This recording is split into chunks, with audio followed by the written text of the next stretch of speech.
Fixations, everyone. I'm Elias. I've been told that normally you're greeted by a man who calls everyone cover and treats a camera like a BBQ ton.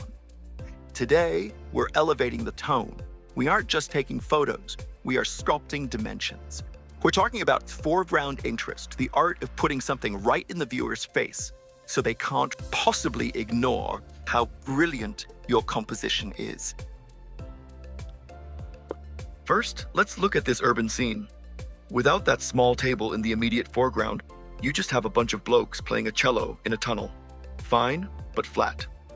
By placing that table right at the bottom of the frame, we create a compositional anchor. It's like a "you are here" sticker for your eyeballs.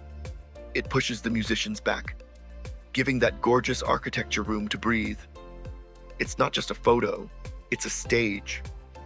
Now, let's get delicious. Here we have some Kaiserschmarrn, which is a fancy way of saying shredded pancakes, sitting on a wooden rail. Look at the mountains in the back. If we just shot the mountains, it's a postcard you'd find for 50 cents at a petrol station. But with this sugary mountain of carbs in the foreground, suddenly you can feel the crisp air, smell the jam, and hear the sound of your own cholesterol rising. That's spatial physics, friends. The foreground creates the touchable layer. That makes a 2D image feel like a 3D world. The moody piece. This dirt track isn't just a path.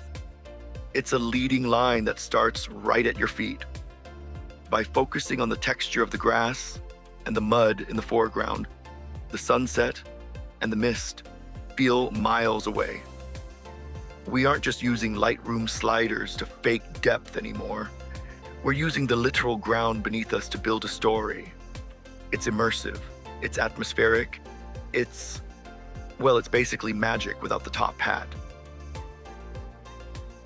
This one uses framing and texture. The rough, rocky path and the weathered wooden fence posts provide a tactile entry point because we can see the detail in the rocks and the purple heather right at our feet. The scale of the loch and the distant mountains feels even more humongous. It's all about creating that immersive, "I'm standing right here" feeling. This is a masterclass in layering. You've got the purple wildflowers and that massive textured boulder acting as the primary foreground anchors. They lead the eye directly to the hiker, who then points us toward the winding valley path and the jagged peaks. It's a textbook near-far composition. So next time you're out in the wild, don't just point and shoot at the horizon. Find a rock, find a flower, find a discarded meat pie. Find something to put in the foreground and watch your photos go from flat as a pancake to grand as the Alps. And it's going to pleasure being significantly more refined than your usual host. Oi, you forgot to tell him to smash the like button, you fancy pants.